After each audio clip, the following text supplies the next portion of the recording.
cierto es que José Luis Ábalos es un señor muy listo, es un señor que si llegó a secretario de organización del Partido Socialista es porque es muy listo y se prepara muy bien los temas, y él se ha preparado evidentemente mucho mejor su comparecencia que la persona que lo estaba interrogando en este momento. Tiene mucha mili en esto de defenderse públicamente y de hacer política, ¿no? Tiene mucha más mili probablemente que los que tiene enfrente. No todos, quizás encuentre alguna que da sorpresa. Ahora volveremos a escuchar un poquito a ver cómo va. Parece que no está sufriendo mucho, tiene cara de tranquilidad, Pilar. Yo ya comparto, sufriendo más al portavoz que tenía que estar al mando del interrogatorio que el propio compareciente Ábalos, que estaba hasta sobrado en la segunda parte que tiene que ver con las maletas. Sobrado además porque Delcy no es objeto de la comisión de investigación. Podía haber dicho que se suscribía a lo que dice el objeto. Oiga, yo voy a hablar de los contratos de la pandemia y voy a hablar de Koldo y de lo que me pregunten sobre el ministerio, pero todo lo de Delcy, póngame otra, casi le ha llegado a decir. Y sí que ha dicho dos, es verdad que ha estado muy contundente. Dice, no había maletas, las maletas son un bulo, nunca existieron esas maletas. Las maletas es un hecho probado. Y de hecho, tan sobrado que ha dicho, el único medio que rectificó esta información ha sido el diario El Mundo, aunque con poco éxito, porque siguen en el inventario colectivo, pero ha llegado a citar la rectificación del Mundo en comisión parlamentaria. Hace esa reconstrucción, a mí me ha llamado la atención que precise que fue la ministra de Exteriores quien le hizo la llamada para que fuera al aeropuerto. Que Koldo se había dicho que era una petición de Moncloa. Claro, que Koldo le recoge, porque era más rápido. Yo de las explicaciones que veo más débiles es que Koldo le recoge porque era más rápido que su propio servicio de seguridad. Bueno, que está en la puerta, ¿no? Que está en la puerta de cualquier ministro, ¿no? Pero sí que ha reconstruido, de hecho se ha encarado al propio portavoz y le ha dicho, oiga, el ministro de Turismo vino a España, participó de Fitur, participó con sus majestades los reyes en los actos de la propia Feria de Turismo. Otra cosa es que la vicepresidenta, que a usted no le gustará, pero que es de un país reconocido con relaciones con España, no podía bajar del avión, y es el trabajo diplomático que yo estaba haciendo allí. Ha sido tan contundente que es verdad que de este caso no hay causa en los tribunales, con lo cual no vamos a poder compararlo, pero no se ha escaqueado a ninguna de las preguntas. Yo lo he visto más contundente incluso en la parte de Delcy que en la parte de la responsabilidad de Koldo. Hombre, cuando le han preguntado por las maletas se ve que estaba deseando contar lo de las maletas. Lo que pasa es que, claro, no es que las maletas es un bulo cuando hay una declaración de que... de un pobre hombre al que echaron, de hecho, por declarar lo que vio ahí literalmente. Y luego, vuelvo a la historia, la verdad que hoy he empezado con frustración. Lo dices, no puede ser que estés estudiándote las cosas, que estés aportando informaciones, yo y toda la gente que lo está haciendo, ¿no? Para que luego veas este tipo de exhibiciones. Vamos a ver, Eres un bulero, Carlos. No, bueno, eso está claro, vamos, por bulerías todo el día. Pero a estas alturas, vamos a ver, lo mínimo que le puedes pedir a la gente que va a tener la ocasión de poner en una tesitura difícil a esta gente que evidentemente están en una trama que ya ha despertado indicios penales o ya ha sido admitido por un juez. Estúdiatelo, por favor. Lo digo porque básicamente, vamos a ver, la relación no es de Ábalos con Hidalgo. No, ha intentado establecer ese paralelismo. No, ahí hay dos ramas. Una es la de Víctor de Aldama, que precisamente es la que relaciona a Begoña Gómez. O sea, estúdieselo porque eso es lo que pone nervioso al gobierno. Pero no puede ir ahí y mezclar las dos historias. De hecho, Aldama insultaba a Koldo García Izaguirre. Lo llamaba Cromañón, con K, y se cachondeaban de él en los chats de los Cuatro Mosqueteros, como les llamaban y demás. Es decir, estúdiense la trama, por favor. No puede ser que haya una cosa y un caso tan grave de corrupción y se acuda a una comisión en el Senado para perder el tiempo. No puede ser. Está pasando Ábalos. Si ustedes estudian el caso, claro que va a encercar, claro que va a fallar, porque claro que tiene cosas que esconder, pero hay que estudiarse las cosas, de verdad. Claro, vamos a esperar. Digo que cuando montas un artefacto de campaña electoral y la comisión de investigación se utiliza para hacer campaña política, te pasa que has corrido demasiado, tus comparecientes no se han preparado, tus portavoces no se han preparado bien las comparecencias, porque no es este el único caso. No teníais frustración con Koldo, con el propio Santos Cerdán, con Illa. Al PP hay que decir que se les ha escapado vivo, porque la investigación, porque ella fue muy claro, porque tenía una contratación de la que podía dar cuenta, pero sobre el caso Koldo es que se conoce poquísimo, un auto de 30 páginas, con lo cual las preguntas han llegado demasiado pronto. Igual si esta investigación confiamos en que va a tener una segunda fase y la hubieran puesto el año que viene en septiembre, igual habrían tenido algo de lo que preguntar, pero corremos. Si no trabajas da lo mismo la época del año. Yo sobre las maletas, y más allá de que Carlos haya aportado la declaración de alguien que fue testigo directo y que vio que efectivamente había maletas. ¿Maletas o 40 maletas? No, maletas. Lo de las 40... El señor Ábalos ha negado la existencia de maletas. Jaime, solo por hacer una aclaración. O sea, lo de las 40 maletas nunca lo dijimos. Nadie se ha dicho. Dijimos 2 carros de maletas. Que es 12 maletas, por eso digo 6 yo, grandes y 6 2 carros de maletas, que es de lo que se habló por parte de la declaración. Como decía el compañero, con lo opuesto no van a venir. La duda del día siguiente. Cuando tú interpelas al señor Ábalos, tienes que tener, yo no digo que vayas armado de documentación pues como para aburrir. Yo sí lo digo. Que no sería tampoco malo. Pero por lo menos los mínimos conocimientos. Fue el propio Koldo, el que no hace mucho dijo textualmente, se trataban de 12 maletas. 6 grandes y 6 pequeñas. Le estaban haciendo una entrevista, creo que fue en el diario El Mundo. Pero de este tema no quiero ni hablar ni muerto, dijo textual. Pero no quería hablar ni muerto, pero asumiendo que efectivamente había 12 maletas, 6 grandes y 6 pequeñas. Y te sale ahora el ministro de Transportes y te dice, no señor, es que no había ninguna maleta. Y el interpelante se queda así. Pero todo encaja con lo que ha dicho Pilar también. Si tú haces una comisión de investigación y antes de tener la documentación que has requerido toneladas de papeles, antes de tenerla, no te la has podido estudiar, con lo cual ni la tienes ni te la has podido estudiar, ¿cómo traes a los personajes principales de la comisión de investigación en este momento? Ya de todas maneras, si tienes una entrevista de Koldo del otro día en el que dice que había 12 y este señor te dice que no había ninguna, pues por lo menos diré, oiga, mira, que Koldo ha dicho que estaba allí con usted, que había 12, a ver si se ponen ustedes de acuerdo, pues 12, 40, el mínimo como múltiplo, algo bueno, pero pues ahí está. Mira, decimos, ¿sabes qué pasa? Sí. Y termino ya. Que decimos, no hay 40 maletas. Yo he puesto 40 maletas, caso del sí, y hay 2 medios, que no diré el nombre para que no me digan nada, que pone la embajada venezolana se llevó 40 maletas. 2 medios de comunicación. No, yo hablo de mis informaciones. Yo del resto... ¿Sobre qué van a preguntar los portavoces? ¿Van a elegir el medio de comunicación y el número de maletas según el medio de comunicación? Pero que hay un testigo presente. Lo más reciente es la declaración de Koldo del otro día. Presente, porque acompañaba a Ábalos, reconoce que había maletas, caramba. Entonces, lo que no puede hacer es un señor... ¿Y por qué vuelven las maletas? Porque Koldo las puso el otro día sobre la mesa, una detrás de otra, las grandes hechas. Y porque hemos sabido que en esa misma visita de la señora Delcy estaba Aldama, que es la clave que reúne todos los... Vete por Aldama, no vayas por esto. Claro.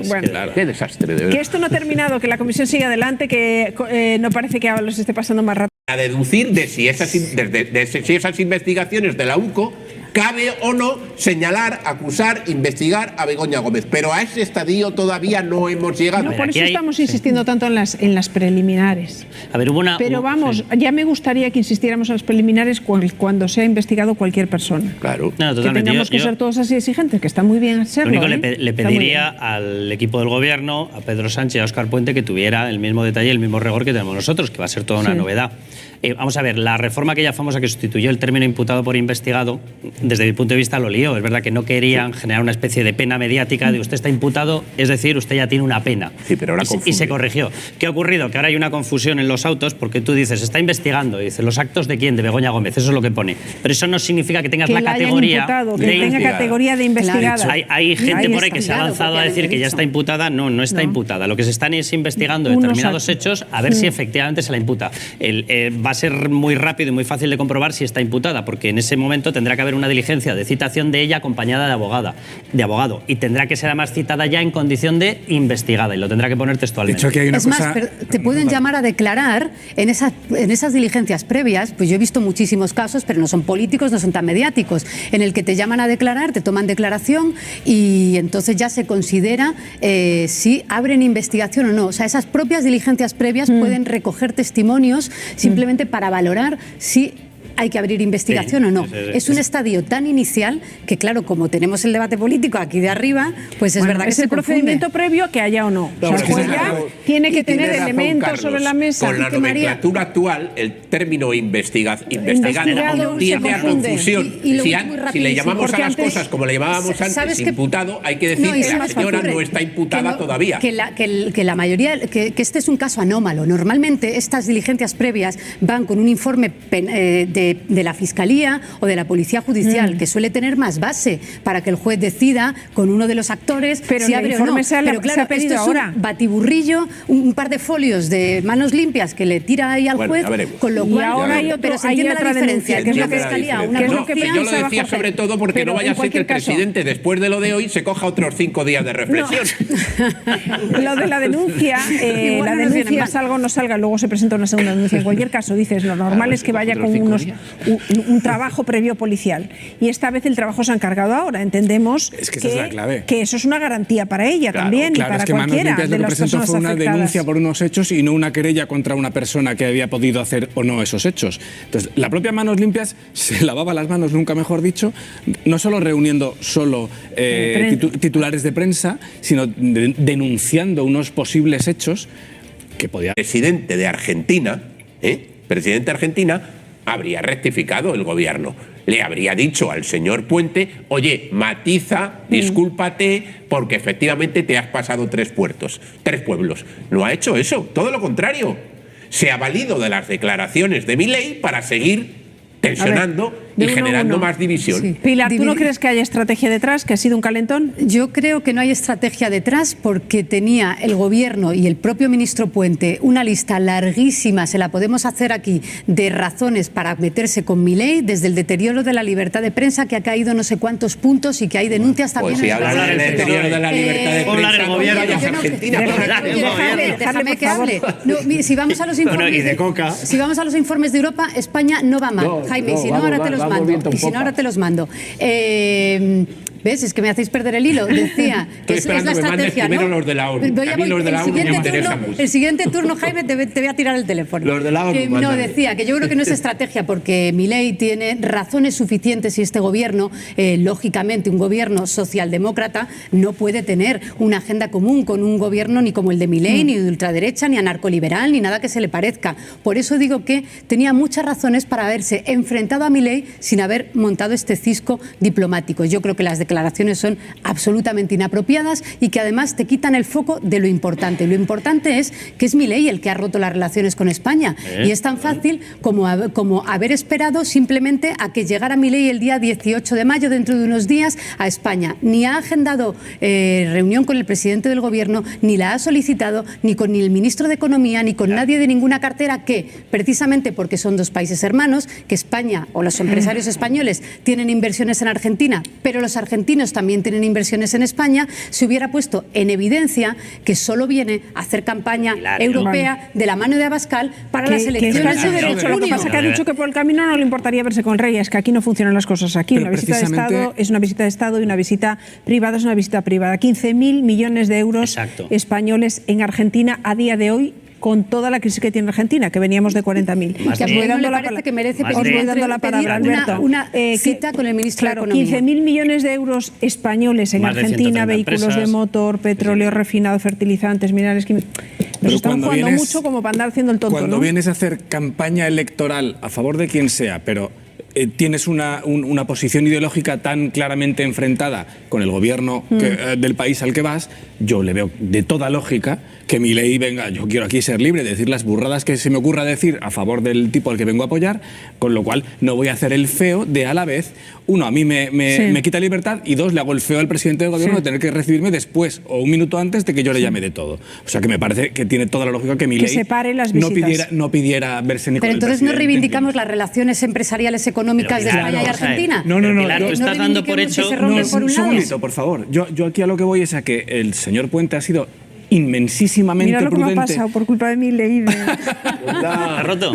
Se me ha roto el tacón. Qué lástima, son preciosos los zapatos. Por culpa de Puente, no de Milei. Pero es que la cosa está muy malita en este país y a una se le rompen los tacones. Venga, ya enseguida resolvemos. Digo, que el ministro Puente, que no se ha ido de Puente, nunca se va de Puente, ha sido especialmente torpe, incluso aunque no haya sido adrede, aunque no haya venido a buscar un lío, como decía Jaime, porque nos ha metido, teniendo en cuenta la respuesta del gobierno argentino, que ha sido también salida absolutamente de fuera de cualquier medida, entrando en los asuntos de la mujer de Begoña Gómez, que hemos llamado drogadicto. Por supuestísimo.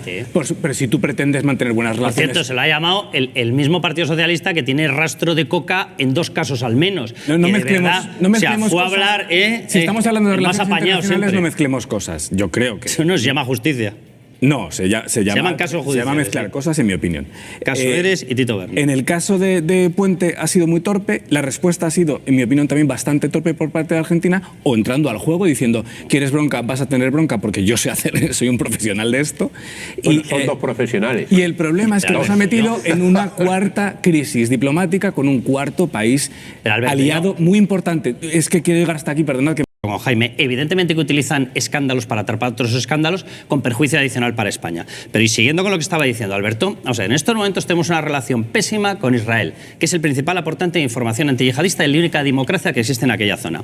Tenemos una relación mala y de sumisión con Marruecos, hasta el punto de que se nos ha multiplicado más que por 2 la entrada irregular, la entrada ilegal de inmigrantes. Tenemos una relación pésima con Estados Unidos, porque no hemos querido respaldar la protección de los convoys en el Mar Rojo, y resulta que nos hemos puesto de parte de los hutíes. Tenemos una relación pésima con Reino Unido, porque hicimos lo mismo. Tenemos una relación pésima. Tenemos una relación pésima. Hombre, si tú no proteges los convoys y permites el ataque, tú me dirás. Tenemos una relación pésima, porque acabo enseguida. Acabo enseguida, que no he utilizado tanto tiempo, no os pongáis nerviosos. Que acabo enseguida. Tenemos una relación pésima. Pilar, por favor, que acabo enseguida. Hola, que acabo enseguida. Tenemos una relación pésima con Alemania, porque al líder de la oposición le hemos llamado nazi. O sea, me encantaría, o sea, ya sé que Pedro Sánchez se derrite por el Grupo de Puebla, pero que intente disimular un poco más. Porque si nuestros aliados tienen que ser narcodictadores, vamos finos. No es homologable, porque nadie se imagina, había que dejar actuar a Milei, porque nadie se imagina que imaginemos a Milei insultando a cualquiera, a un ministro de cualquier gobierno europeo. ¿No? Vale. ¿Algún gobierno europeo, alguien se imagina que España respondiera en los términos que ha respondido la presidencia argentina? No, ¿por qué? Porque no es homologable, porque el presidente de Argentina no es homologable democráticamente con ningún país europeo. Por eso digo, déjale hacer, porque en una carta con membrete de la presidencia del gobierno, llena de bulos, insultando, vinculando inmigración con agresiones sexuales. ¿Te imaginas, Jaime? Yo sé lo que hubiese ocurrido con mi bola de carta de la cueva. Sale un pavo, le llama drogadicto al presidente de la República Argentina y en el arte de mi libro que muestra la culpa la tiene Argentina. ¿Qué dice el susto? Se me ha roto el zapato. Vamos a frenar un poco la cosa. Nos guste o no nos guste, lo ha elegido la más elemental base de la democracia y de la libertad, dice, como a mí no me gusta, yo tiro por la calle de en medio y dejo y me cargo los premios.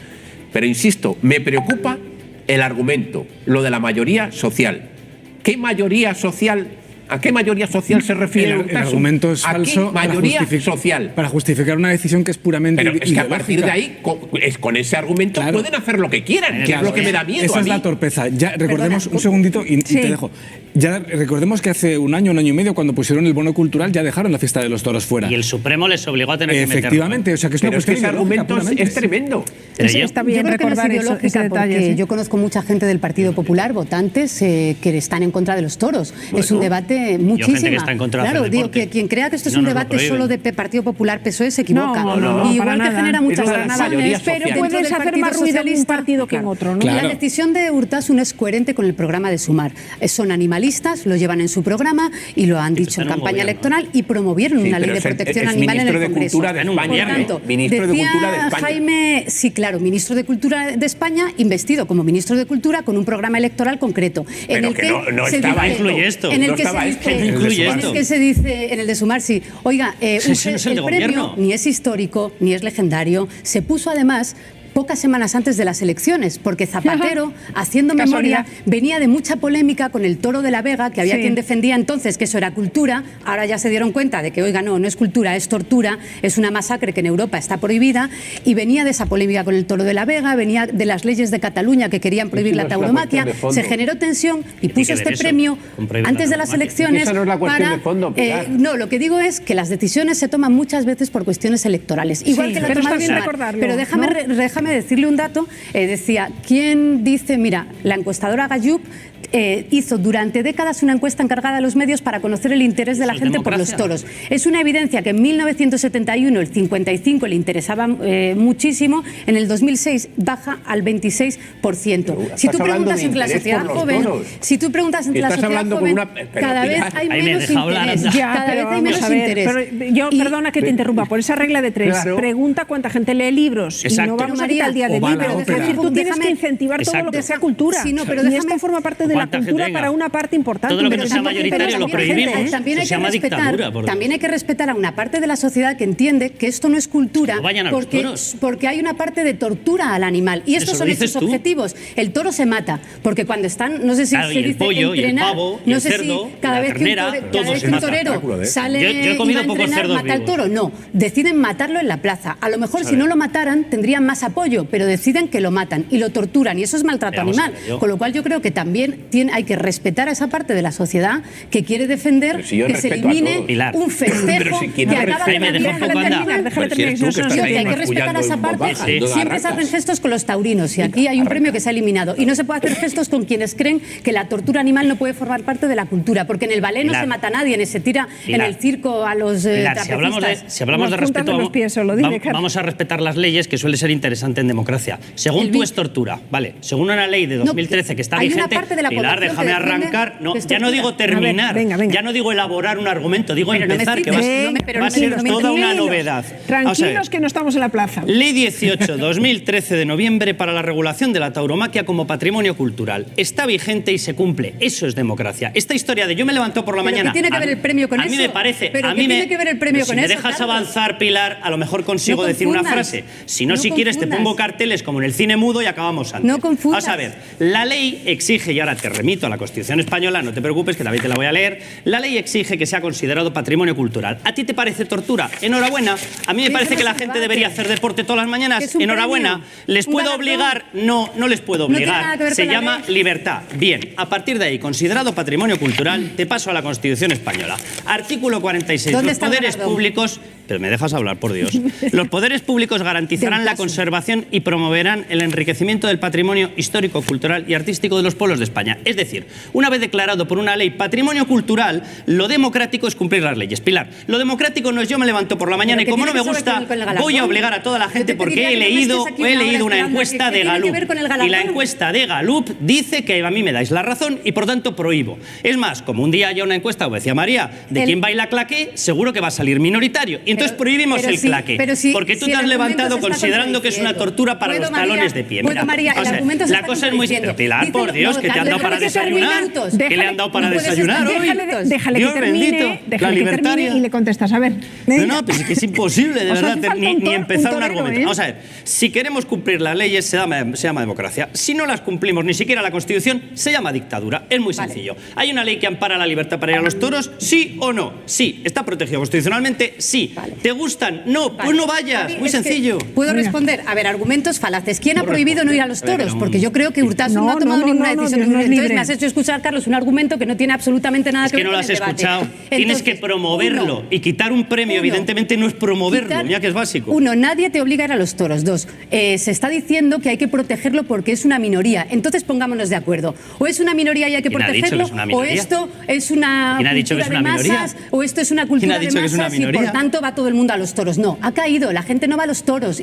Pero vete a la plaza y observa quién va y quién no va, por Dios. A donde no van es a Pedro I el enamorado, que fueron 10.000 tíos. No me fastidies. Bueno, entonces, como la gente no lee libros de historia, nos cargamos el Premio Nacional de Historia. Y la ópera ni te cuento. Si es por una cuestión... Que debemos ir 15 tíos en España. Entonces, nos cargamos todos los premios. Lo que es evidente es el seno de la discusión. Lo que es evidente es que el tema sí que interesa porque fue... En el momento que Urtasun dijo eso, no se habló de otra cosa en todo el día y llevamos 5 días hablando de no otra cosa, incluso aunque el ministro Puente haya intentado que hablemos de otra cosa. Si esto es un patrimonio cultural inmaterial de la cultura española, como dice la ley, hay que promoverlo. No puedes quitar el premio. Claro. Punto. Subvenciones. Si quieres quitarlo... Quitar un premio, evidentemente, no es promover. Si quieres quitarlo, cambia la ley. Eso es una opinión. Yo no sé en qué acuerdo estoy, porque a mí el espectáculo me encanta, pero por otro lado pienso que es una barbaridad, con lo cual yo personalmente no tomo postura ninguna. Ahora, creo que si el ministro quiere hacer lo que quiere hacer, y estoy de acuerdo porque le han votado y porque gobierna... Claro, que lo tramite legalmente. Que lo haga por la vía correcta. Claro. que lo haga por la vía correcta, porque si no provoca debates absurdos, solo basados en su voluntad personal. En las competencias que le da el Ministerio de Cultura, por favor, como ministro, es que ahora va a ser una decisión que la Cama, como ministro tiene que pasar las decisiones que afecten legislativamente, las tiene que pasar por Consejo de Ministros. ¿Esto pasa por Consejo de Ministros? No. ¿Está dinamitando al sector? Sí. Por lo tanto, ¿se ha extralimitado? Sí, obvio. Un galardón que tiene 13 años, que, como decía el torero Francisco Rivera, atenta contra mi libertad. Pues no le escuché decir que Zapatero le había recuperado la libertad que le quitó Aznar. No, es un galardón que tiene 13 años. Pero que la ley es posterior, vamos a ver, Pilar. Que el premio se instaura en el 11, la ley se instaura en el 13. A partir del 13 tienes obligación constitucional de protegerlo. Y como lo has calificado en el 13, lo has calificado patrimonio cultural, la Constitución te obliga a protegerlo. Y evidentemente retirar un premio de tauromaquia no es protegerlo, evidentemente es bombardear. Es muy sencillo. A partir de ese momento, ¿quieres tramitarlo algo? Pues lo tramitas con una reforma legislativa. Lo que está diciendo Alberto, no lo tramitas como reforma legislativa, se llama ruido. Y un ruido que hace daño a un sector que, por cierto, tan ecologistas, tiene 30 encastes protegidos genéticamente, que te los vas a cargar. En Canarias o en Cataluña, la abolición de la tauromaquia, porque precisamente, de hecho, el PSOE se abstuvo. Como es bien de interés cultural, este gobierno no puede promover una ley abolicionista. ¿Por qué no? Cataluña. ¿Por qué no puede proponer ninguna ley? No lo hace porque pierde votos. Pero de ahí a que un premio Pilar, que no lo hace porque pierde votos. O sea, desengáñate. Si tuvieran un mínimo de coherencia con los argumentos de que esto es una inasumible forma de tortura animal, lo que tendría que hacer, según su teoría, el gobierno, es prohibir la fiesta nacional. No unos premios derivados de la fiesta nacional. Eso si fueran coherentes. Pero como se mueven por lo que se mueven por el viento electoral, dicen, yo a eso no me atrevo. Hago la paridita esta, pero lo otro no me atrevo. ¿Por qué? Claro que puedes modificar la ley. Claro, vas a poder modificar la ley. Pero que me digáis dónde está escrito ese premio en concreto, con ese nombre y esos 30.000 euros en el BIC. No está, amigos. Os parece que es uno de tantos más galardones, pero no está ese premio vinculado al interés cultural. Que la cosa es muy sencilla.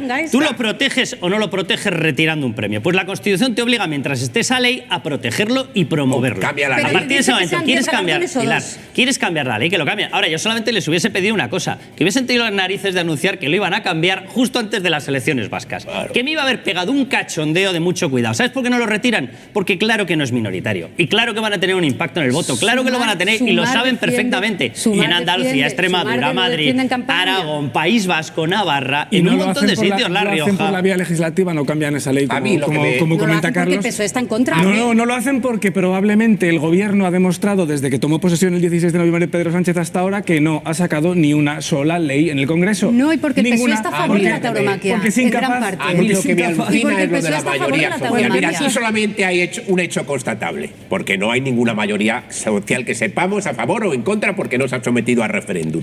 Pero sí que hay una mayoría social. Uy, eso sería interesante. Yo, el único dato empírico que tengo es que Sumar tiene muy poquita mayoría social. Muy poquita.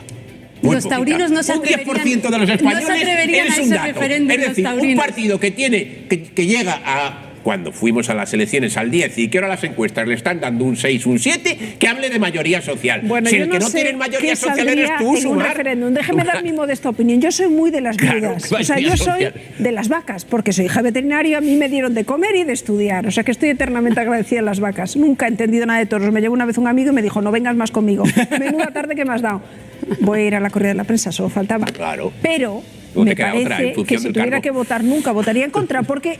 Que yo no sea aficionada no quiere decir que otra gente no disfrute. Los buitres son gente que ha dicho, oye, la situación actual es esta, ¿qué me es más rentable para más intereses? Claro. ¿Un piso en alquiler turístico? Pues en alquiler turístico, señores. Efectivamente, porque si eres propietario de uno o dos de esos pisos, yo creo que no hay propietario particular que se dedica a otra cosa, como nosotros periodistas, por ejemplo, que no prefiera tener un inquilino fiable y educado durante 20 años, dándole una rentabilidad no tiene la menor, pero tranquila. Claro. Sí, sin embargo, por esa regla de 3, los alquileres habrían subido de media, los alquileres de propietarios particulares que se lo alquilan a ciudadanos, habría subido de media un 2%. Y no es cierto, no ha subido de media un 2%. Quiero decir que si estamos acusando al gobierno de usted topó, señalando una política de usted topó los precios al 2%, no es cierto. Han subido los alquileres muchísimo, más del 2% en los últimos 5 años. Con lo cual no tiene que ver con una política de tope de precios. Primero, porque la ley de vivienda no te lo permite. Hay gente que le da igual. Porque no te lo permite. Yo si soy propietaria, yo no lo he subido nada porque pienso que en estos momentos, pero ni siquiera el 2%, pero es que yo como propietaria no lo haría. Lo que pasa es que hay gente que le da exactamente igual. Porque sabe que si el inquilino le denuncia, le dice, bueno, pues me busco a otro, ¿sabes? Se acaba el contrato y te busco otro. Exactamente, pero es una pena, es un abuso. Es verdad que estamos en un debate muy maniqueo desde las administraciones y voy a poner a las dos, desde el gobierno, que dice que va a solucionar el problema de la vivienda y no puede porque las competencias son autonómicas, y desde las autonomías que se señala al gobierno con usted es intervencionista, comunista, nos arruina los pisos, queremos libertad de mercado. No, si usted la tiene es libertad de mercado. Y en este debate absolutamente maniqueo seguimos con un problema real, que ahora mismo en el 2024, con muy buenos datos de empleo, parece que no afecta mucho, pero en cuanto tengamos un problema real de empleo y tengamos un bache de crisis real, que no estamos en ellos, a ver qué pasa con la vivienda, porque están sostenidos estos precios infladísimos por generaciones enteras que comparten piso cuando tendrían que estar formando familias o eligiendo hacer lo que les diera la gana. Tenemos a gente mayor compartiendo piso y tenemos un problema de acceso que ya ni siquiera la gente joven se puede ir, como estamos en Madrid, a las afueras de Madrid, porque se han igualado los precios por todas partes. Entonces, pero voy a decir algo bueno del ayuntamiento. Es verdad que les escuchamos desde fuera y se enfrentan, pero a mí me consta que el ayuntamiento, si está dispuesto a ver, junto con el Ministerio de Vivienda, porque esto va mano a mano, a ver qué hace, por ejemplo, con los alquileres temporales de la gente que está poniendo sus casas a un año para luego subir no un 2, sino un 5, y que es un problema. A ver qué hace con los pisos turísticos, porque Madrid ya es consciente de que como sigamos en esta línea, solo van a poder vivir turistas aquí, turistas. Simplemente por meter algunos datos en el contexto de esta aclaración, el número de viviendas en estos momentos del parque turístico, de pisos, en el mercado turístico es el 1,2%. Si solamente van a poder vivir turistas en el 1,2%, significa que prácticamente el otro 99% o son marcianos o no existen. No, son ricos. O sea, yo simplemente una cosa... Sí, cada vez es más difícil. Pero vamos a ver, Alberto, que acabo de empezar. Vamos a ver. Evidentemente es falso que solamente vayan a poder vivir turistas. Es radicalmente falso, porque si no, no estarían ocupando el 1,2%. En ese 1,2%, como decía Jaime, se han metido un montón de gente que no es que tenga un piso turístico, no es verdad, ha huido de una norma que no solamente ha limitado el auge del precio, es que no te permite trasladar el auge de los costes con la inflación al precio. No es más, te ha garantizado que tienes un problema sideral porque tú tienes que demostrar la vulnerabilidad de esa persona, tienes que demostrar que efectivamente se le podría sacar, tienes que demostrar que tal, si quieres pasar a poder desahuciar a una persona que no te está pagando. Y si no, tienes que ir por lo penal, pero como no vayas por lo penal y vayas por lo civil, que es más rápido, te tienes que meter en un jaleo en el que tú te puedes pegar 8 meses o 10 meses intentando demostrar que esa persona se la puede... Si tú le has quitado a la gente propietaria de sus casas la posibilidad de elevar los precios con la inflación, le estás quitando parte del derecho de explotación. Y el gobierno ha regulado eso sin regular una indemnización que le obliga a la Constitución. Si es que no es el a partir de ahí, ¿qué ocurre? Que evidentemente ha salido la gente pies en polvorosa a meterse en este mercado. Vaya una novedad, de verdad. De vivienda, dueña y soberana de sus políticas de vivienda. Pilar, simplemente si fuera tan fácil, Carlos, en Madrid todos tendríamos un acceso absoluto a los pisos. No, por eso la población no hace más que crecer, porque es dificilísimo. Por eso no hace más que crecer. Y en Extremadura, que ha gobernado el PSOE muchos años, podrían acceder todos. Si no es así, en Madrid... Pilar, entonces, ¿cómo no hace más que crecer? ¿Cómo no hace más competencias? Pilar, ¿cómo no hace más que crecer la población en Madrid? Según tú, si no puede vivir nadie, ¿cómo no hace más que crecer? Porque nos dejamos y simplemente otra cosa. Que haga falta para vivir aquí, cálculo este maravilloso que has hecho con respecto a que los datos de empleo, van muy bien, se te ha olvidado sin más los 700.000 fijos discontinuos y los 500.000 en formación con condiciones especiales, es decir, 1,2 millones que no tienen posibilidad alguna dentro de ese mercado laboral ficticio de comprarse una vivienda. Vivir desde luego fácil en Madrid no es, porque la vivienda